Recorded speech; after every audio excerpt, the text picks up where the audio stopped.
Vote আবহে নির্বাচনী প্রচারে গিয়ে হুঙ্কার তৃণমূল নেত্রীর।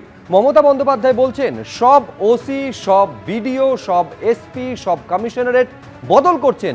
বিজেপির পার্টি অফিস থেকে বলে দেওয়া হচ্ছে কারা কারা হবে। যারা নতুন দায়িত্বে এসেছেন মনে রাখবেন পশ্চিমবঙ্গ আপনাদেরও রাজ্য। কি বলেছেন দেখব।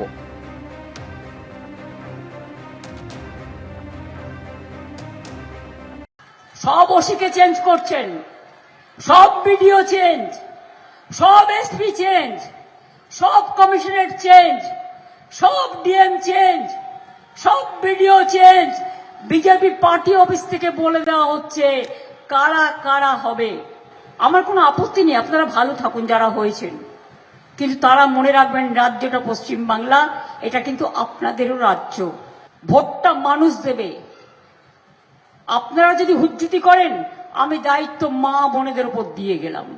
মা বোনেরা যে রাধে সে চুলও বাঁধে। ইলেকশনের দিন, কাউন্টিং এর দিন যদি কেউ কোনো ফোর্স সাপ্লাই করে, আপনারা জোট বাঁধবেন, রুখে দাঁড়াবেন, আর যার যা বাড়িতে আছে তাই নিয়ে বেরোবেন। আমরা চাই শান্তিতে সবকিছু হোক, কিন্তু ওয়ান পার্টি চলবে না, ওয়ান পার্টি চলবে না। বিজেপির কথাই সব ঠিক করবে, ভ্যানিশ ওয়াশিং মেশিন, এটা চলতে পারে না।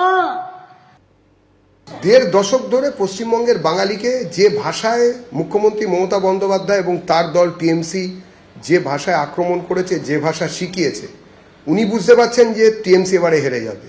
হেরে গেলে যারা এলাকা দাপিয়ে বেরিয়েছেন টিএমসির হয়ে, যারা অত্যাচার করেছেন, যারা ঘরে ছেলে ঢুকিয়েছেন, যারা ঘরের মেয়েকে শাহজাহানের ডেরায় পিঠে বানাতে পাঠিয়েছেন, পছন্দ হলে 2-4 দিন রেখে দিতে বাধ্য করেছেন, সেই তারা এবারে কিছু করলে করতে পারেন এটা ওরা মনে করছে। সেই জন্য আতঙ্কে এসব কথা বলছে। হামলা হওয়ার কথা ভাবছেন, তার মানেই হামলাটা হতে পারে হেরে গেলে তৃণমূল, সেইটা ভাবছেন। তৃণমূল হারছে, এরপরে যদি কিছু হয়, জনতার সঙ্গে যা অত্যাচার হয়েছে জনতার সামনে ওনারা বলবেন, অসুবিধার কি আছে? জনতাকে ফেস করবেন, জনতার মুখোমুখি হবে তৃণমূলের নেতা কর্মী যারা অত্যাচার করেছে। নির্বাচনের আগে খাস কলকাতায় শুট আউটের ঘটনা এবং যে জায়গায় এই ঘটনা ঘটেছে সেখানে কিন্তু যথেষ্টই জনবসতি রয়েছে, প্রচুর মানুষ বসবাস করেন এবং সেই জায়গাতে এরকম গুলি চালানোর ঘটনা ঘটেছে। যেটা জানা যাচ্ছে যে পাটুলি থানার অন্তর্গত এই পূর্ব ফুলবাগান অঞ্চলে সেখানে গুলিতে এক প্রকার ঝাঁঝরা হয়েছেন একজন তৃণমূল কর্মী, এমনটাই খবর স্থানীয় সূত্রে। তার নাম রাহুল দে, 36 বছর বয়সী। ওই যে ব্যক্তি, সেই ব্যক্তি এই যে সামনে আমরা দেখতে পাচ্ছি এখন পুলিশ দাঁড়িয়ে রয়েছে এই ফ্ল্যাটেরই ছাদে, তিনি এসেছিলেন রাত্রি 12টা নাগাদ এবং 4 তলার এই যে ফ্ল্যাট, সেই ফ্ল্যাটের ছাদে গুলি চালানোর ঘটনা ঘটে। অন্তত পক্ষে 3 রাউন্ড গুলি চালানো হয়েছে বলে জানা যাচ্ছে। ইতিমধ্যে পুলিশ ঘটনাস্থলে, সায়েন্টিফিক উইং, হোমিসাইড শাখার অফিসাররা তারা ঘটনাস্থলে পরিদর্শন করছেন এবং যেটা জানা যাচ্ছে যে ছাদ থেকে যে গুলিতে যখন এই ঘটনা ঘটে তখন সেখানে জিৎ মুখোপাধ্যায় নামে এক ব্যক্তি, যে জিৎ মুখোপাধ্যায়ের সঙ্গে এই রাহুল দে তারা ছিল এবং সেখানে আরও বেশ কয়েকজন থাকতে পারে বলেই সম্ভাবনা রয়েছে। কি ঘটনা ঘটেছে যার জেরে এই গুলি, কোথা থেকে এলো আগ্নেয়াস্ত্র, এবং যে জায়গায় এই গুলি চলছে আশেপাশে এত বসতি, এত মানুষ বসবাস করেন। একদিকে যেমন নির্বাচনের আগে একের পর এক আর্মস উদ্ধার হচ্ছে চারিদিকে, একের পর এক জায়গা থেকে বোমা উদ্ধার হচ্ছে এবং সেখানে তদন্ত করতে পুলিশ গেছে। সেই বাড়ির ঠিক পাশেই যে একটি বাইক দাঁড়িয়ে রয়েছে, এই ঘটনার সঙ্গে এই বাইকের সম্পর্ক রয়েছে এমনটা সম্ভাবনা রয়েছে। তার কারণ এইখানে যার মৃত্যু হয়েছে এবং আরেকজন যিনি গুলিবিদ্ধ, তাদের মধ্যে কেউ একজন এই বাইক ব্যবহার করেছিলেন, এই সম্ভাবনাও রয়েছে। হঠাৎ করে দেখলাম 12:30 কি 12:45 নাগাদ একটা আওয়াজ হলো। এবার ভাবছি এখন তো বাজি ফাটানোর কোনো ইয়ে নেই, অকেশন নেই, তাহলে কিসের আওয়াজ হলো? তার আগে থেকে চিল্লামিল্লি হচ্ছিল, সন্ধ্যা থেকে চিল্লামিল্লি হচ্ছিল একটু আধটু। তারপরে তো দেখলাম গুলি করেছে, খুব জোরে জোরে চিৎকার করছে।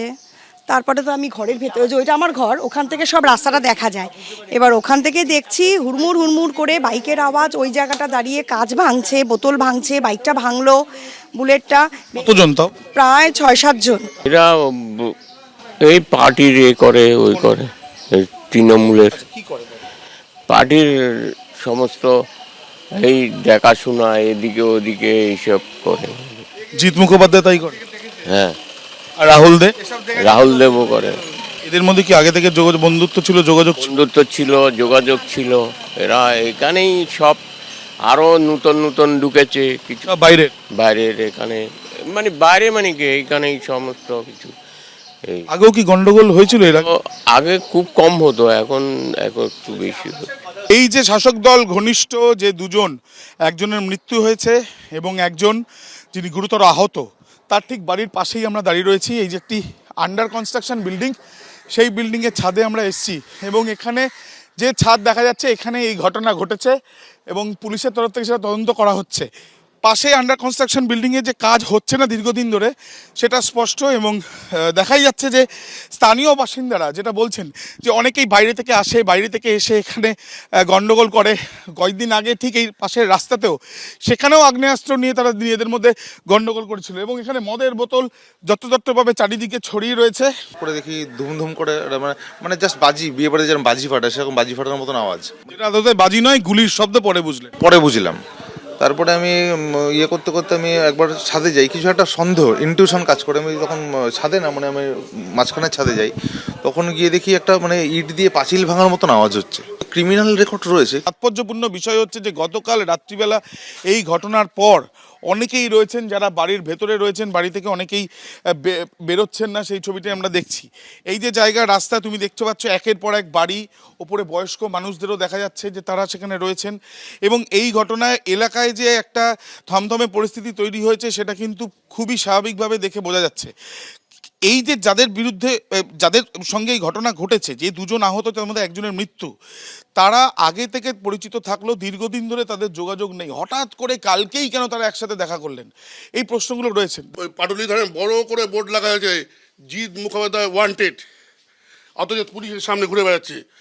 কাউন্সিলররা ওই যে 101 নম্বর ওয়ার্ডের কাউন্সিলর ওর পক্ষ থাকে, যখনই আছে ছাড়িয়ে নিয়ে চলে আসে। আমরা সব মোটামুটি আতঙ্কে থাকি।